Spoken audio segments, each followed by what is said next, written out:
이재명 대통령이 제80차 유엔 총회 참석을 위해 오는 22일부터 26일까지 미국 뉴욕을 방문합니다. 이 대통령은 이번에 한국 대통령으로는 처음으로 유엔 안전보장이사회 공개 토의를 주재합니다. 다만 이번 방문에서는 트럼프 대통령과 정상회담 계획은 없다고 대통령실은 밝혔습니다. 이종수 기자입니다. 이재명 대통령은 제80차 유엔 총회 참석을 위해 오는 22일부터 26일까지 미국 뉴욕을 방문합니다. 도착 첫날에는 세계 최대 자산운용사 블랙록의 레리 핑크 최고 경영자를 만나 인공지능과 에너지 전환 협력 방안을 논의합니다. 이어 미 상하원 의원단을 접견하고 동포 간담회도 가질 예정입니다. 이튿날인 23일에는 유엔 총회에서 기조연설에 나서 우리나라의 외교 비전에 대해 설명합니다. 민주 대한민국의 복귀를 선언하고 한반도 정책 등 우리 정부의 외교 비전을 제시하는 한편 인류의 평화와 번영을 이루어 나가기 위한 한국의 기여 방안에 대해서도 설명하실 예정입니다. 특히 24일에는 한국 정상으로는 처음으로 유엔 안전보장이사회 공개 토의를 주재할 예정입니다. 이 대통령은 모두의 AI 기조하 국제사회의 평화 안보, 번영을 위한 공동의 대응 논의를 주도하실 것입니다. 관심을 모았던 이번 뉴욕 방문 중 2차 한미 정상회담은 계획하지 않고 있습니다. 위성락 대통령실 국가안보실장은 트럼프 대통령과는 근래 회담했고 이번에는 일정이나 여건이 복잡해 회담을 계획하지 않은 것이라면서 다음 달 경주 에이펙, 아시아태평양 경제협력체에서 가능성이 열려 있다고 설명했습니다. 이 대통령은 다만 유엔 사무총장과 면담하는 데 이어 프랑스, 이탈리아, 우즈베키스탄, 체코, 폴란드 정상과 회담하는 등 다자 외교 무대에서 활동을 이어갈 예정입니다. 이 대통령은 25일에는 미국 월가의 경제금융계 인사들이 나오는 투자 서밋 행사에 참석합니다. YTN 이종수입니다. 도널드 트럼프 미국 대통령과 시진핑 중국 국가주석이 다음 달 우리나라에서 만나기로 했습니다. 아시아태평양 경제협력체 정상회의를 계기로 6년여 만에 만남이 성사되면서 미중 간 관세 전쟁 같은 다양한 현안들의 전환점이 마련될지 주목됩니다. 취재기자 연결해 보겠습니다. 신윤정 특파원. 네, 워싱턴입니다. 네, 트럼프 2기 출범 뒤 첫 미중 정상 대면 회담이 경주에서 이뤄지게 됐네요. 네, 그렇습니다. 트럼프 대통령과 시진핑 주석은 어젯밤 9시 미국 동부시간 기준으로 19일 아침 8시부터 통화했습니다. 지난 6월 5일 이후 석 달 보름 만에 다시 통화한 건데요. 트럼프 대통령은 통화 뒤 트루스 소셜에 글을 올려서 시 주석과 생산적인 통화를 마쳤다면서 한국에서 열리는 에이펙 정상회의에서 만나기로 합의했다고 밝혔습니다. 그러면서 양측 모두 에이펙에서의 만남을 고대하고 있다면서 10월 31일부터 1박 2일간 경주에서 열리는 에이펙 정상회의 참석을 공식화했습니다. 아직 정상회담이 될지 약식 회동이 될지는 알려지지 않고 있습니다. 두 정상의 직접 대면은 지난 2019년 6월 일본 오사카에서 열린 G20 정상회의 이후 6년여 만이 될 예정입니다. 세계 안보와 무역 향배에 중요한 영향을 미치는 미중 정상의 만남이 성사되면 에이펙 정상회의는 세계가 주목할 외교 이벤트가 될 것으로 보입니다.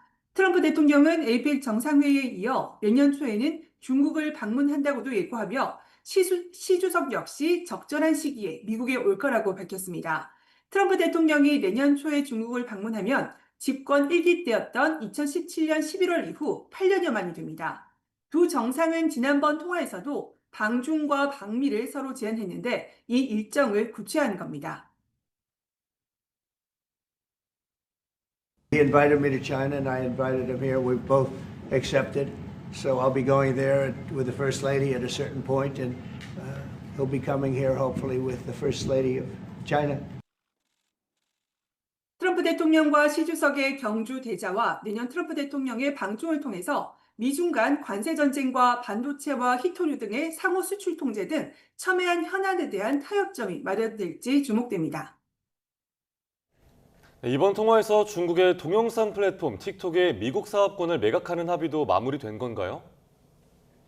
네, 원칙적으로는 동의한 것으로 보입니다. 트럼프 대통령은 시 주석과의 통화에서 틱톡 매각 승인을 포함한 많은 이슈에 대해서 진전을 이뤘다며 틱톡 승인에 감사한다고 말했습니다. 또 미국은 양국 경제무역 협력을 촉진하고 양국 협상을 지지하며 틱톡 문제를 적절히 해결하기를 희망한다고 말했다고 중국 신화통신이 전했습니다. 시진핑 주석은 중국의 법률에 부합하고 이익의 균형을 이루는 해결 방안에 이르는 것을 환영한다면서 미국 투자에 개방되고 공평한 사업 환경을 제공해 주기를 바란다고 덧붙였습니다. 다만 틱톡 알고리즘의 소유권 이전이나 관리 주체 같은 세부 사항은 여전히 명확하지 않습니다.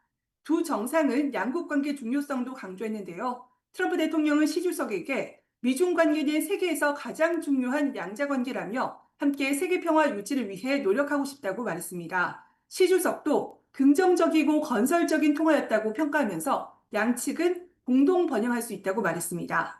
이 밖에도 트럼프 대통령은 무역과 펜타닐, 러시아와 우크라이나 간 전쟁을 끝낼 필요성 등을 거론하면서 중요한 진전을 이뤘다고 밝혔는데 구체적인 내용은 아직 공개되지 않았습니다. 앞으로 실무와 장관급, 정상급 수준에서 양측이 집중적인 협의를 벌여야만 합의점을 찾을 수 있을 거란 전망도 나오고 있습니다. 지금까지 워싱턴에서 YTN 신윤정입니다. 네, 앞서 전해드린 대로 에이펙 정상회의를 계기로 13년 만에 미국과 중국 정상의 동시 방한이 유력합니다. 이를 계기로 이재명 정부 첫 한중 정상회담을 별도로 여는 방안이 추진됩니다. 김희준 기자가 취재했습니다.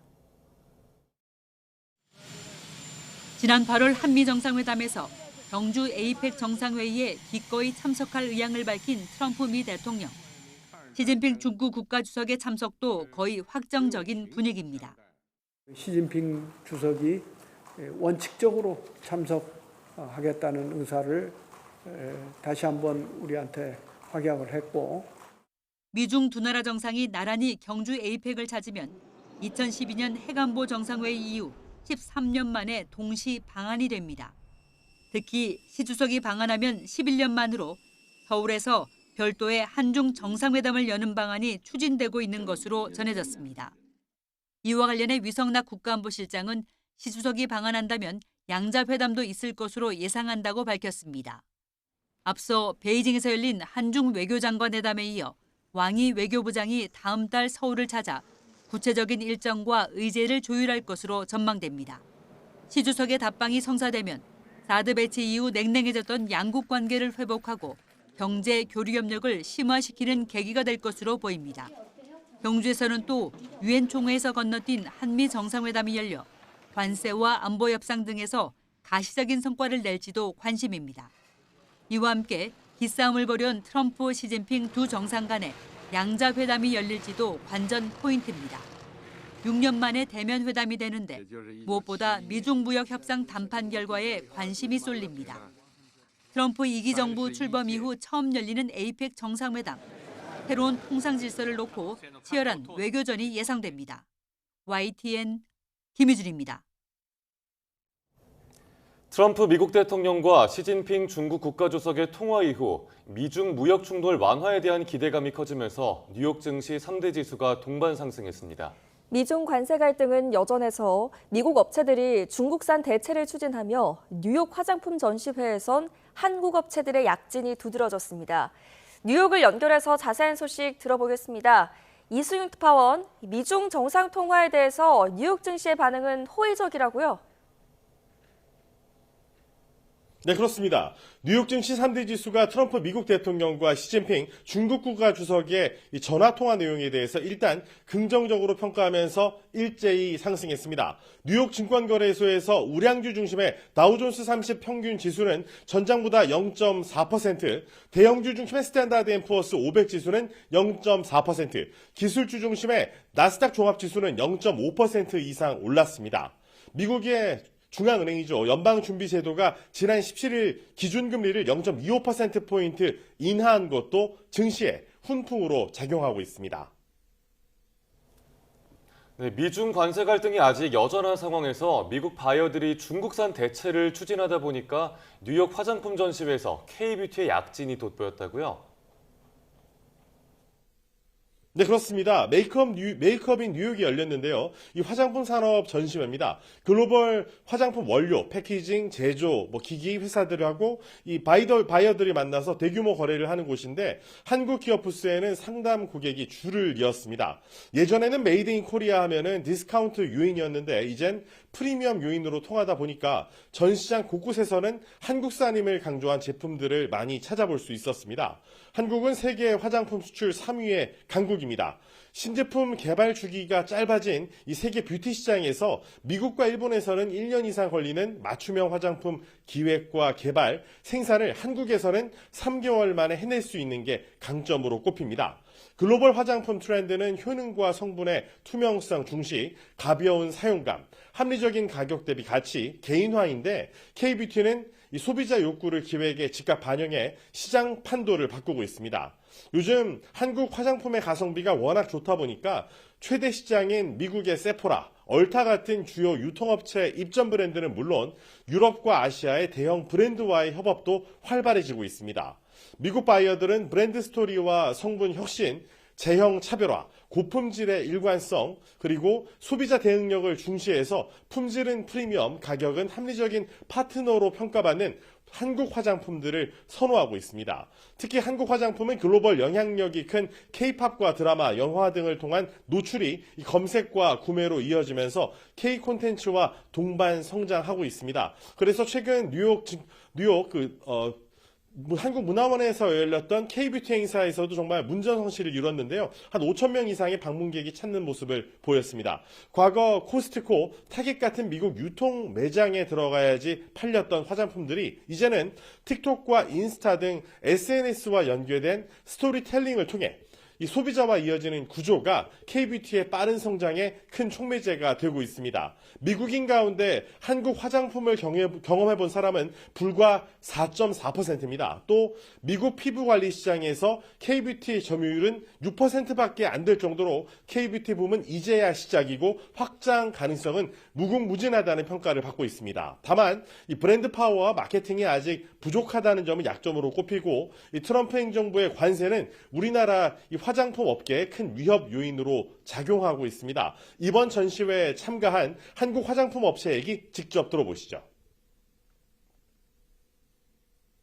지금 미국에서 되게 좋은 가격에 좋은 제품에 대한 이런 부분이 되게 잘 먹히고 있거든요. 근데 관세도 이슈가 있고 또 환율이 내려가면 또 가격도 올라가야 되기 때문에 그런 부분은 좀 대비를 좀 잘 해야 될 것 같습니다.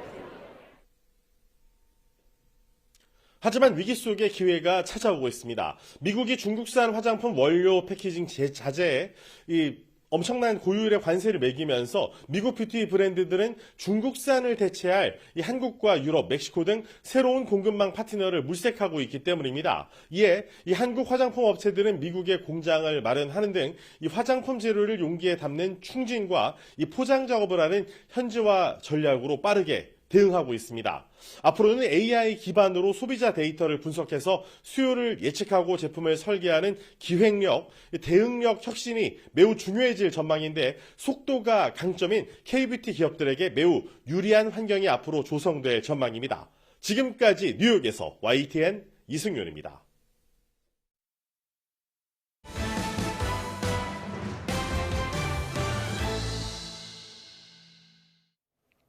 정치권 소식 보겠습니다. 이른바 조희대 한덕수 회동설을 처음 제기한 더불어민주당 서영교 의원은 제보의 출처가 현직 국회의원이라고 밝혔습니다.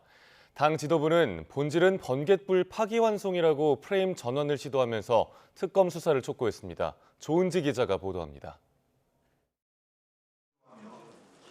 조희대 대법원장의 이른바 비밀 회동설 출처로 유튜브 열린공감TV가 지목돼 역풍이 불자 민주당 지도부는 살짝 발을 뺐습니다.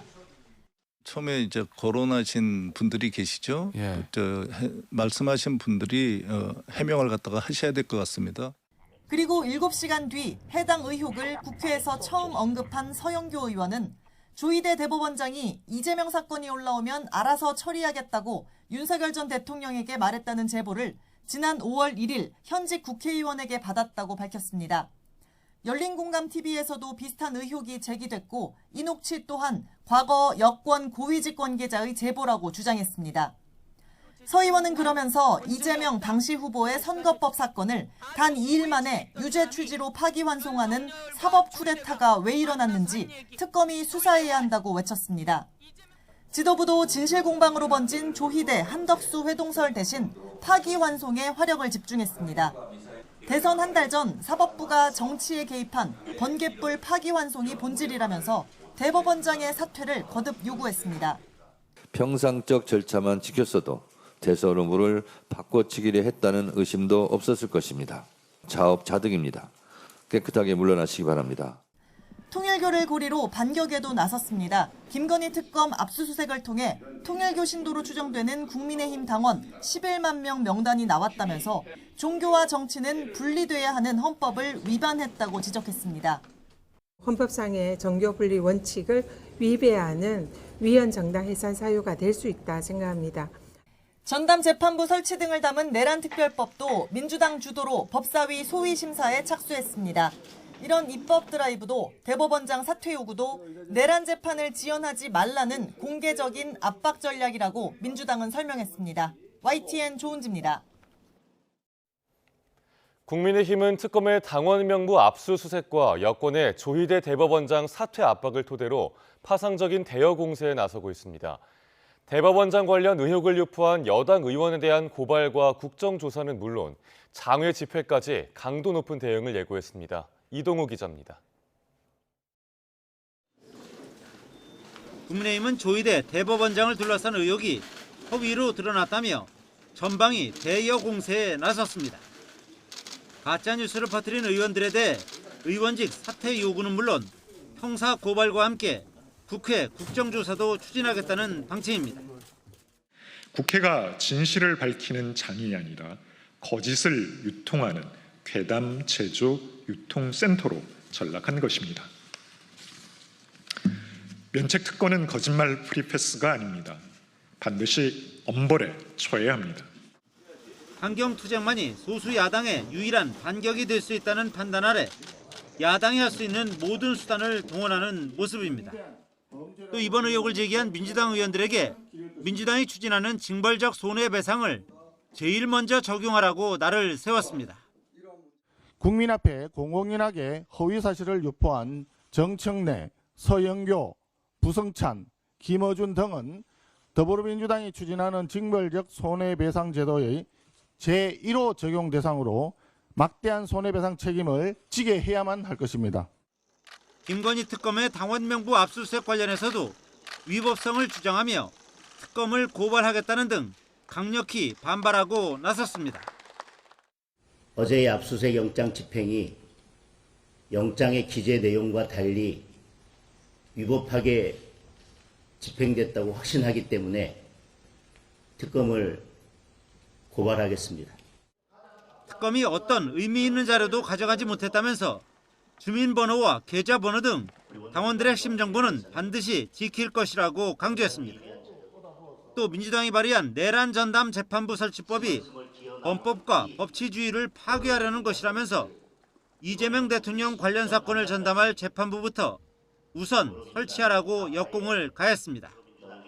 국민의힘은 특검 수사가 여당의 대법원장 사퇴 압박과 특검 사건 전담 재판부 설치와 연계된 야당 말살 작업의 일환으로 보고 있습니다. 특검이 국민의힘 의원들을 기소하고 법원이 유죄 판결을 내리도록 여권이 환경을 조성하고 있다는 것입니다. 국민의힘은 이에 따라 이번 주말 대구에서 규탄 대회를 여는 등 장외 투쟁 강도도 높여나간다는 계획입니다. YTN 이동호입니다. 국민의힘은 이재명 정부 출범 이후 첫 장외 집회를 내일 열 계획입니다. 소수 야당이라는 한계를 극복하고 내부 결집 효과까지 노린다는 건데 이른바 아스팔트 세력과의 거리 두기가 숙제입니다. 이어서 박광렬 기자가 보도합니다. 국민의힘이 보수의 전통적 강세 지역 대구에서 대규모 장외투쟁 카드를 꺼내들었습니다. 민주당이 특검법 여야 합의를 하루 만에 뒤집은 데 이어 대법원장 사퇴 촉구 등 강경 드라이브를 이어가면서 더 강한 대여 투쟁에 힘이 실렸습니다. 입법에 의한 헌법 파괴, 특검의 야당 말살, 공격이 향하고 있는 정점은 결국 저는 장기 집권을 위한 개헌이라고 생각합니다. 야당인 것이 죄인 시대입니다. 가장 최근의 장외투쟁, 자유한국당 시절인 5년 8개월 전으로 거슬러 올라갑니다. 문재인 정부 때 조국 사태와 선거법 개정 등에 맞서 당시 황교안 대표, 장외 농성과 삭발, 무기한 단식까지 모든 수단을 총동원했습니다. 국민 여러분, 저는 단식을 시작하며 저를 내려놓습니다. 모든 것을 비우겠습니다.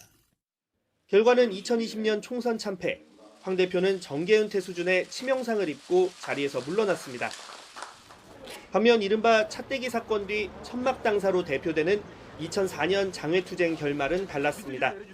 상당수 중진이 불출마 희생을 선택했고 빈자리엔 새로운 얼굴이 씨앗을 뿌리면서 예상을 뛰어넘는 17대 총선 성적표를 받아들었습니다. 단순 비판에 그치지 않고 국민에게 대안정당으로 인식될 쇄신 노력이 필수라는 교훈이 생긴 이유입니다.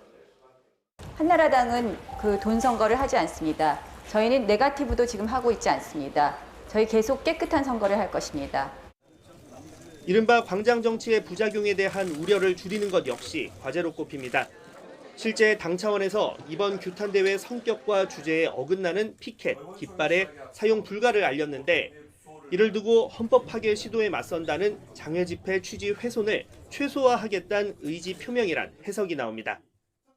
자신들만의 사법 개혁을 방해하고 내년 지방선거에 걸림돌이 될 국민의힘은 눈에 가시라고 생각하지 않겠습니까?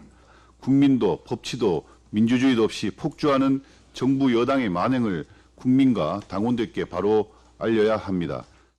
국민의힘은 정기국회 회기 중에 이 부산과 대구, 대전과 서울로 이어지는 경부선 투쟁에 나서게 되는데 그만큼 상황을 엄중하게 인식한다는 방증이기도 합니다. 잡음 없는 여론전과 함께 당 쇄신과 개혁, 변화의 바람이 동반돼야 진정한 의미의 성과를 낼 수 있을 거란 지적이 적지 않습니다. YTN 박광렬입니다. 심우정 전 검찰총장이 내일 오전 특검에 나와서 조사를 받습니다. 지난 3월 윤석열 전 대통령 구속 취소 결정이 나온 뒤 즉시 항고를 포기해서 고발됐기 때문입니다. 류재복 기자입니다. 심우정 전 검찰총장은 피고발인 신분으로 특검에 나옵니다. 여당과 시민단체가 직권남용과 직무유기 혐의로 고발했기 때문입니다. 지난 3월 윤석열 전 대통령은 구속 기간이 끝난 뒤 기소됐다며 구속을 취소해달라고 법원에 청구했습니다. 법원은 피의자 신문으로 늘어난 구속 기간을 날이 아닌 시간으로 계산해 윤 전 대통령 요구를 받아들였습니다. 검찰 수사진은 즉시 항고를 주장했지만 당시 심우정 검찰총장은 즉시 항고를 포기했습니다. 윤 전 대통령은 곧바로 석방됐습니다. 영장주의와 적법 절차의 원칙, 과잉금지의 원칙에 반한다는 명확한 판시가 있습니다. 이런 상황에서 즉시 항고를 하여 또 다른 위헌 소지를 불러일으킬 것은 맞지 않다고 생각했습니다. 이에 반발한 시민단체 등이 공수처에 심 전 총장을 고발했고 공수처는 사건을 특검으로 넘겼습니다. 특검은 심 전 총장을 상대로 비상계엄 당시 박성재 법무부 장관으로부터 합수부의 검사 파견을 지시받은 의혹도 조사할 것으로 보입니다. 계엄 당일인 지난해 12월 3일 밤 11시부터 다음 날 새벽까지 심 전 총장은 박 전 장관과 3번 통화한 것으로 드러났습니다. 이와 함께 당시 대검 소속 검사가 방첩사령부와 연락한 뒤 중앙선거관리위원회에 출동한 의혹도 캐물을 전망입니다. 특검은 지난달 25일 심 전 총장의 휴대전화와 대검찰청을 압수수색한 데 이어 지난 2일 출국 금지했습니다. YTN 유재복입니다. 특검이 김건희 씨 일가가 증거를 숨기거나 수사를 방해한 의혹에 대해 본격적인 수사에 들어갔습니다. 귀금속과 고가의 시계, 또 그림 등 핵심 증거를 김 씨 일가가 조직적으로 빼돌렸는지 확인하겠다는 겁니다. 박조은 기자입니다. 김건희 특검은 지난 수사 과정에서 귀금속과 고가의 시계, 그림 등을 확보했습니다. 지난 7월에는 김건희 씨의 오빠 장모 집에서 이우한 화백의 그림과 반클리프 목걸이를 찾았습니다. 김 씨의 어머니가 운영하는 요양원에서는 롤렉스, 까르띠에 등 고가의 귀금속이 나왔습니다. 이배용 전 국가교육위원장이 인사청탁과 함께 건넨 것으로 의심되는 금 거북이도 이곳 요양원에서 발견됐습니다. 특검팀은 귀금속 등이 김건희 씨 자택이 아닌 친인척 주거지 등에 있던 점에 주목하고 증거 은닉과 수사 방해 혐의에 대해 본격적인 수사에 나섰습니다. 김 씨 일가가 총동원돼 증거를 감추려한 건 아닌지 확인해보겠다는 겁니다. 친족이 피의자를 위해 증거를 숨긴 경우 처벌하지 않지만 예외적인 사례도 있는 만큼 특검은 강도 높은 조사에 나설 방침입니다. 특검은 김 씨의 오빠를 참고인 신분으로 불러 이우한 화백의 그림을 김상민 전 검사에게 받은 경위를 추궁했습니다. 조사 과정에서 김 씨의 증거 은닉이나 수사 방해 혐의가 포착될 경우 피의자 신분으로 전환될 가능성도 있습니다. YTN 박조은입니다. 내란 특검이 한동훈 전 국민의힘 대표에 대해 청구한 공판 전 증인 신문이 오는 23일 진행됩니다. 한 전 대표는 특검 수사에 응하지 않겠다는 뜻을 계속 밝히고 있어서 향후 절차 진행은 법원의 결정에 따라 이뤄질 것으로 보입니다. 신귀혜 기자가 보도합니다. 내란 특검이 한동훈 전 국민의힘 대표에 대해 청구한 공판 전 증인 신문이 코앞으로 다가왔습니다. 계엄 해제 표결 방해 의혹을 수사하는 특검이 한 전 대표와 국민의힘 의원들을 대면 조사하기 위해 꺼내든 카드입니다. 하지만 이 카드가 성공할지는 미지수입니다. 한 전 대표가 법정에도 나가지 않겠다는 뜻을 거듭 밝히고 있기 때문입니다. 참고인 조사와 공판 전 증인 신문 등 일련의 수사 절차를 두고 특검과 한 전 대표의 핑퐁은 계속되고 있습니다. 이미 책으로 할 말을 다 했다는 한 대표의 글을 두고 특검은 구체적인 질의응답이 꼭 필요하다고 반박했습니다. 한 대표는 한동훈의 새로운 말이 없으면 진실에 접근할 수 없다고 자인하는 거냐며 비판하기도 했는데 특검은 참고인 소환에 거듭 응하지 않았으니 법원의 요청에 증인신문 절차를 얻어낸 거라고도 맞받았습니다. 증인신문을 하게 되면 법원이 불출석한 증인에 대해 강제 구인을 할 수 있다는 점도 첨예한 쟁점입니다. 한 전 대표 측은 강제 구인을 할 테면 하라며 강한 반감을 드러낸 반면 특검은 청구 이후 절차는 오롯이 법원의 절차라며 일단 선을 그었습니다. 특검은 한 전 대표에게 참고인 조사도 가능하다는 메시지를 꾸준히 보냈지만 한 전 대표 입장에 변화가 없는 만큼 향후 절차의 키는 일단 법원이 쥐게 될 전망입니다. YTN 신기혜입니다. 국회 패스트트랙 충돌 사건으로 기소된 국민의힘 의원들에 대한 1심 선고가 오는 11월 20일에 내려집니다. 국회법 위반으로 벌금 500만 원 이상이 확정되면 의원직을 잃게 되는 만큼 정치권도 촉각을 곤두세우고 있습니다. 오승훈 기자입니다.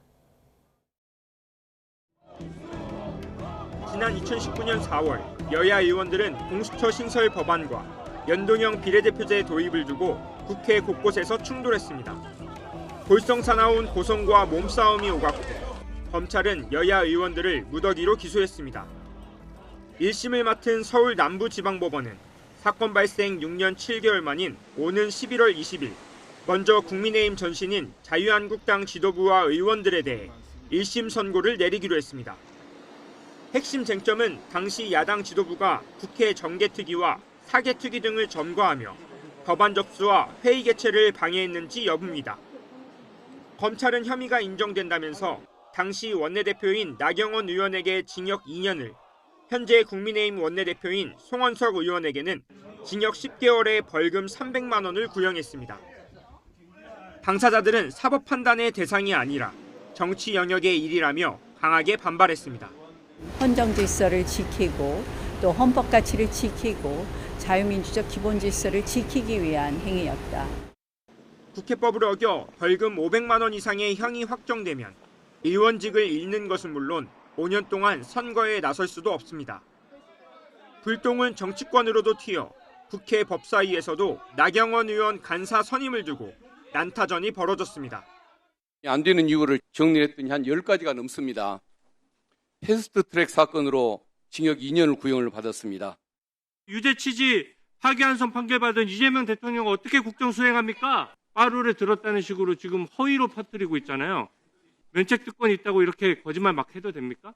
이만희, 김정재, 윤한홍 의원 등에게도 의원직 상실형이 구형된 가운데 재판부는 조만간 당시 패스트트랙 충돌 사건으로 기소된 더불어민주당 관계자들에 대한 결심 공판을 진행할 예정입니다. YTN 오승훈입니다.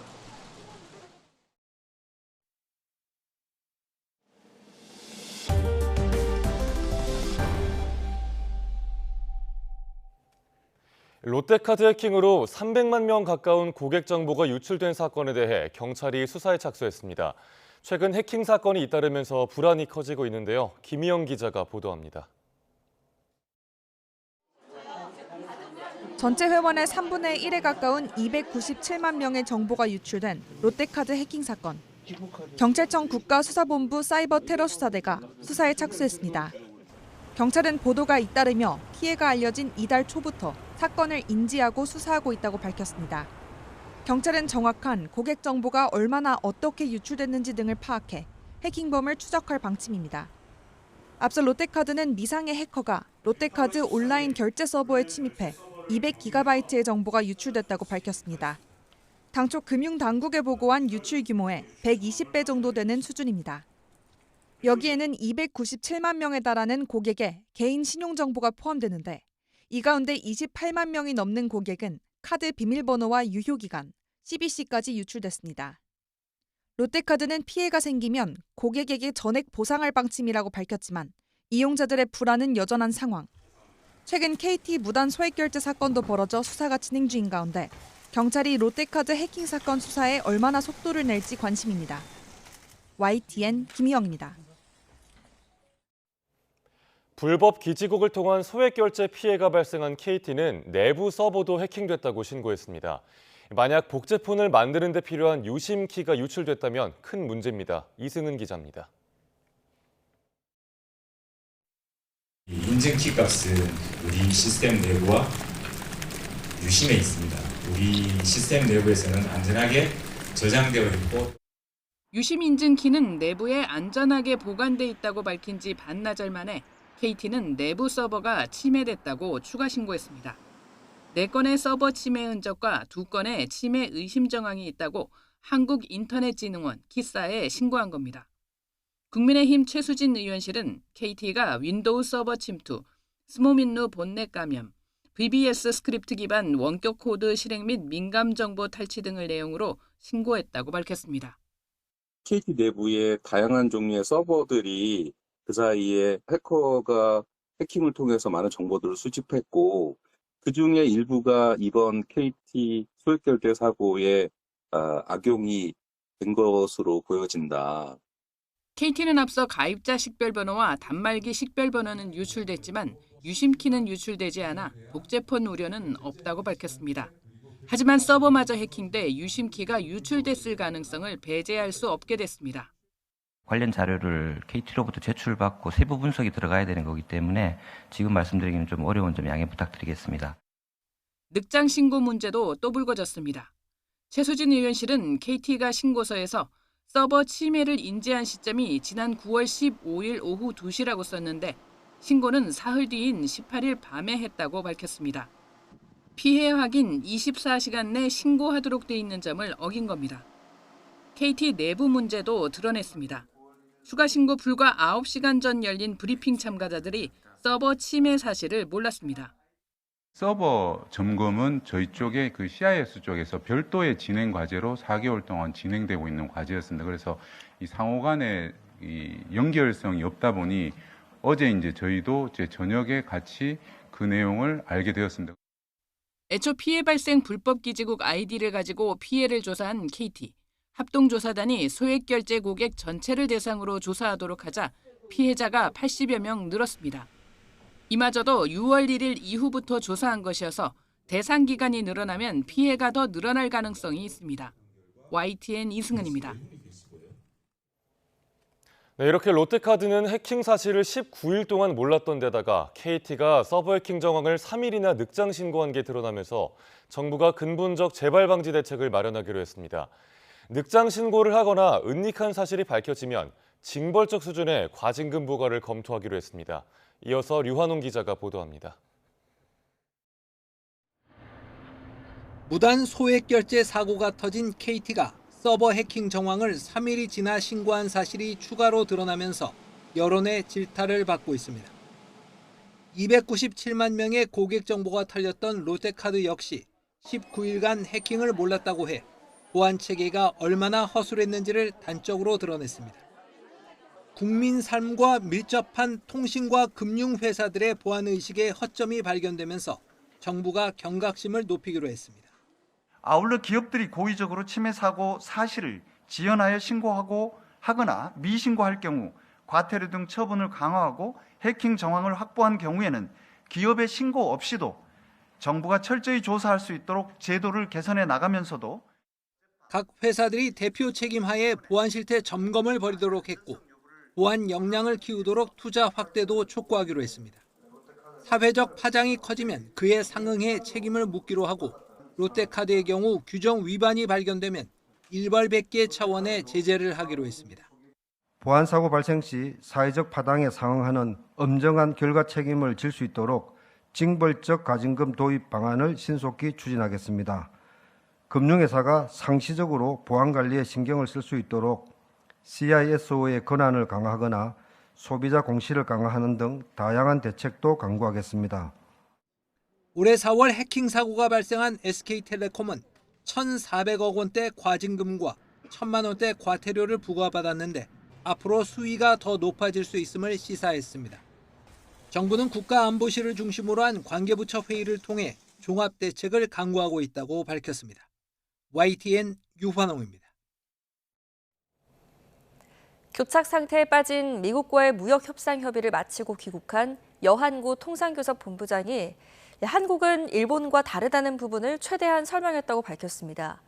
또 한국인 구금 사태와 관련해선 미국 측에 비자 문제의 조속한 해결을 촉구했다고 말했습니다. 보도에 오인석 기자입니다. 방미 일정을 끝내고 인천공항에서 기자들을 만난 여한구 통상교섭본부장은 미국 무역대표부 대표와 의회 주요 인사들을 만나 전반적인 무역 협상 상황을 협의했다고 말했습니다. 무엇보다 한국은 일본과 다르다는 부분을 여러 가지 객관적 자료와 분석을 제시하고 최대한 설득했다고 밝혔습니다. 저희는 이번에 하여튼 일본과 한국은 다르다는 부분, 그 부분을 좀 최대한 저희가 설명하고 그리고 왔습니다. 그리고 뭐 구체적인 내용은 조금 이제 기다려 주시면 좋겠습니다. 일본은 5,500억 달러 규모의 대미 투자를 약속하면서 대미 투자 결정 주도권을 미국이 행사하고 투자 이익의 90%를 미국에 넘기는 조건에 합의하는 내용의 MOU에 서명했습니다.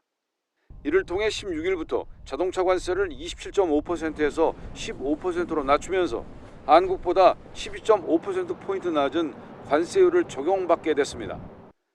우리 정부는 국익 관점에서 미국의 지나친 요구는 받기 어렵다는 기조를 유지하고 있습니다.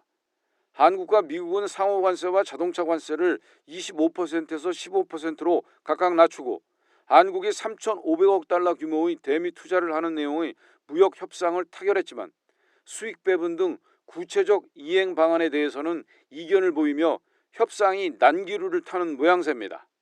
저희가 하여튼 국익에 직결되는 이슈다 보니까 지금 구체적인 내용을 말씀드리는 게 이제 국익에 조금 반할 수 있는 그런 측면도 있고 하여튼 저희는 국익을 최우선에 두고 그렇게 최선을 다하고 있다. 여 본부장은 자동차 관세는 심각성을 충분히 인지하고 있고 최대한 빨리 문제를 해결할 수 있도록 최선의 노력을 하고 있다고 강조했습니다. 미국 이민당국이 한국인을 대거 구금했던 사태와 관련해선 미국 측도 문제의 심각성을 잘 이해하고 있다고 생각한다면서 비자 문제의 조속한 해결을 촉구했다고 말했습니다. YTN 오인성입니다. 호세 무뇨스 현대차 사장이 한국산 자동차에 대한 미국의 관세율을 현행 25%에서 15%로 낮출 수 있도록 한미 양국이 무역협상 후속 합의에 빨리 도달할 수 있기를 희망한다고 말했습니다. 또 미 조지아주 현대차그룹 LG 에너지솔루션 배터리 합작 공장 건설 현장에서 한국인들이 체포됐다가 풀려난 사건과 관련해선 전문 기술 인력 단기 출장에 대한 한미 간의 해결책 도출을 기대했습니다. 미 이민당국에 체포됐던 한국인 노동자 300여 명이 무사히 풀려나긴 했지만 이번 일로 분노한 국내 여론은 쉽게 가라앉지 않는 모습입니다. 여당 의원들까지 나서서 미국의 공식 사과를 요구하고 있는데요. 관세 협상이나 비자 제도 개선을 위한 협상에 어떤 영향을 미칠지 주목됩니다. 홍선기 기자입니다. 미 이민 당국에 구금됐다가 풀려난 우리 국민을 바라보는 여론은 안도감보다 분노가 컸습니다. 이 사람들이 테러범도 아니고 범죄자도 아니고 자기네 나라에서 필요로 해서 가서 일을 하는데 이런 상황이다? 심상치 않은 국내 여론에 미 국무부 부장관이 방한해 유감을 전했지만 상황은 나아지지 않았습니다. 구금자들에 대한 인권 침해 논란까지 번지자 집권 여당의 의원들까지 단체로 나서서 미국에 공식 사과를 요구했습니다. 동맹국 국민이 겪은 모욕과 인권 침해에 대해 미국 정부가 분명하게 사과하고 관련 기관의 책임 소재를 규명해야 합니다. 이번 사태로 동맹에 대한 배신감을 호소하는 목소리와 함께 미국에 할 말을 해야 한다는 강경론도 힘을 얻고 있습니다. 더 나아가 이번 일을 한미 협상에서 미국을 압박하는 기회로 활용해야 한다는 목소리도 나오는 상황. 정부도 이 같은 점을 인지하고 있다는 반응을 보이기도 했습니다. 미국 측에서도 어쨌든 좀 약간 과했다라고 그렇게 하는 분위기인 것 같고, 하여튼 최대한 우리가 그런 부분 우리 기업의 이해 반영을 위해서 노력을 하겠습니다. 우리 정부는 구금자들의 인권 침해 여부에 대해 전수조사한 뒤 필요하면 미국 측에 문제를 제기한다는 입장도 밝힌 상태입니다. 정부 입장에서는 신중한 태도 속에 반격에 나선 모습인데 관세나 비자 관련 협상에서 지렛대로 삼을 수 있을지 주목됩니다. YTN 홍성기입니다. 생체 실험으로 악명 높은 일본 731 부대의 만행을 고발한 영화가 중국에서 개봉했습니다. 반일 감정이 고조되면서 중국 내에 일본인 피습 주의령까지 내려졌습니다. 베이징 강정규 특파원입니다. 9월 18일 9시 18분 중국 전역에서 일본 세균전 부대의 만행을 기록한 영화 731이 개봉했습니다. 1931년 일제가 중국 동북지방 침략을 개시한 만주사변 국치일에 맞춘 겁니다. 원래 영화 제목을 따라 7월 31일부터 상영하려다가 일본의 항의로 미뤄지면서 더욱 화제가 됐습니다. 我希望电影影像能成为这个罪证，电影院能够成为正义的法庭。 제작 기간 11년, 마루타라고 불린 포로들에게 자행됐던 잔혹한 생체 실험을 고발하는 영화입니다. 개봉 첫날에만 27만 번 넘게 상영되면서 흥행 1위로 올라설 만큼 관람객 반응도 뜨거웠습니다. 遗忘和轻言原谅就意识的是背叛。 중국 당국도 각지에서 9.18 추념식을 열고 일제 강제징용 기록을 새로 공개했습니다. 외세 침략의 역사를 부각해 내부 결속을 다지려는 의도입니다. 我们要以革命先辈为榜样，头小树立远大志向，为共产主义贡献自己的力量。 그러나 반일 감정을 지나치게 자극한 탓에 삐뚤어진 증오 범죄로 이어지기도 합니다. 실제 작년 9월 18일 광둥성 선전에서 10살짜리 일본 아이가 등굣길에 흉기에 찔려 숨졌습니다. 앞서 6월엔 장수성 수저우에서 일본인 학교 버스를 노린 칼부림 사건도 벌어졌습니다. 올해 9월 18일에도 중국 내 일본인 학교 5곳이 문을 닫고 온라인 수업으로 대체했습니다. 주중 일본 대사관은 자국 교민들에게 밖에서 일본말을 삼가고 일본인처럼 보이지 않도록 하라는 등의 주의령까지 내렸습니다. 베이징에서 YTN 강정규입니다. 매년 노벨상 수상식이 열리기 1, 2주 전 미국에선 노벨상을 패러디한 이그 노벨상, 이른바 괴짜 노벨상 시상식이 열리는데요. 한마디로 엉뚱하고 기발해서 웃음을 주면서도 과학적 관심을 불러일으키는 연구 결과물들에 주로 주어집니다. 올해는 어떤 연구들이 수상을 하게 됐는지 류재용 기자가 전해드립니다. 올해 이그노벨상 시상식도 여느 때처럼 종이 비행기가 날고 미니 오페라가 공연되는 등 유쾌한 분위기에서 진행됐습니다. If you're special and you know it, and you really want to show it, if you're special and you know it, clap your hands. 올해 생물학상은 소의 얼룩말처럼 줄을 그으면 파리 등 해충이 덜 붙는다는 사실을 밝혀낸 일본 연구진의 품에 안겼습니다. Stripes discourage biting flies from landing. 이탈리아 연구진은 무지개 도마뱀이 특정 피자를 더 좋아한다는 것을 알아내 영양학상을 받았습니다. 그리고 올해의 평화상은 애주가들이 들으면 기뻐할 연구 결과에 주어졌습니다. We made an important discovery. Drunken Germans usually pronounce Dutch better than sober Germans. 이 밖에 35년간 자신의 손톱 성장 속도를 관찰 분석한 연구와 엄마가 마늘을 먹이면 아기가 젖을 더 오래 먹는다는 연구, 박쥐에 술을 먹여 비행 능력을 시험한 연구 등이 수상 대열에 함께했습니다. Every Ig Nobel Prize winner has done something that first makes people laugh and then makes them think. 이그노벨상은 하버드 대학교의 유머 과학 잡지가 과학에 대한 관심을 불러일으키기 위해 지난 1991년 제정했으며 우리나라 연구자나 연구진도 몇 차례 수상했습니다. YTN 유재용입니다. 코로나19로 최악의 침체기를 맞았던 크루즈 관광이 최근 뚜렷한 회복세를 보이고 있습니다. 승객도 고령층 중심에서 젊은 세대까지 점차 다양해지고 있다고 합니다. 송세혁 기자입니다.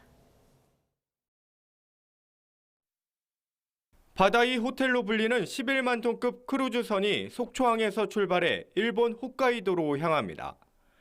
63빌딩보다 긴 290m 선박에는 승객 2천여 명, 승무원을 포함하면 3,000명 넘게 탑승했습니다.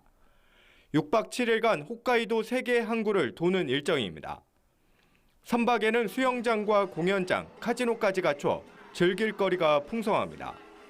기항지에 닿으면 숙소나 짐 걱정 없이 당일 관광을 즐깁니다. 짐을 풀지 않고 여행을 즐길 수 있고요. 또 자고 일어나면 다른 여행지에 도착해서 또 새로운 것을 볼 수 있고. 관광객이 몰리면서 기항지 상권도 활기를 되찾고 있습니다. 승객 한 명당 평균 소비액은 20만 원 안팎에 달합니다. クルーズ船が入ることによって函館市、この西部地区が盛り上がってくれてお店も活気がつけばいいなとこの辺全体活気づけばいいなと思っております。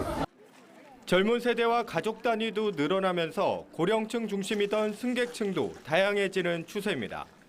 전 세계 크루즈 여행객 평균 연령은 46살로 4년 새 4살 낮아졌고 40대 미만 비율은 36%로 나타났습니다. 너무 자유롭고 편하고 나중에는 친구들이랑도 오고 싶고. 코로나19 사태로 2020년 49만 명까지 줄었던 아시아 크루즈 관광객은 지난해 263만 명까지 늘었습니다. 크루즈 관광의 회복세가 뚜렷해지고 있습니다. 일본 하코다테에서 YTN 송세혁입니다.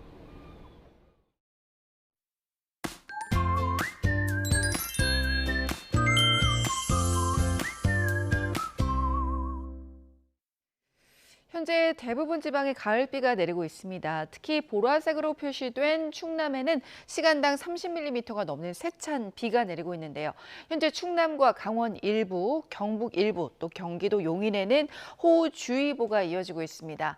앞으로 강원 남부 동해안과 충북, 전북 서부, 경북 북부의 많은 곳은 80mm 이상의 많은 비가 더 내릴 것으로 보입니다. 또 충청과 호남은 아침 9시까지, 영남은 오전까지 시간당 20에서 30mm의 강한 비가 오겠고요. 영서와 충북, 경남 동부는 오늘 오후까지, 경북 일부는 밤까지, 영동은 내일 오전까지 비가 이어질 것으로 보입니다. 오늘은 겉옷 챙기셔야겠습니다. 비가 내리면서 서늘한데요. 현재 서울의 기온은 17.5도, 춘천이 16.4도 보이고 있고 또 낮에도 선선합니다. 서울 24도, 춘천 23도에 머물겠고 대전 26도, 대구 28도, 창원은 29도까지 오를 것으로 보입니다. 날씨였습니다. 뉴스타트 1부 마칩니다. 잠시 뒤 2부가 계속됩니다. 시청해 주셔서 고맙습니다.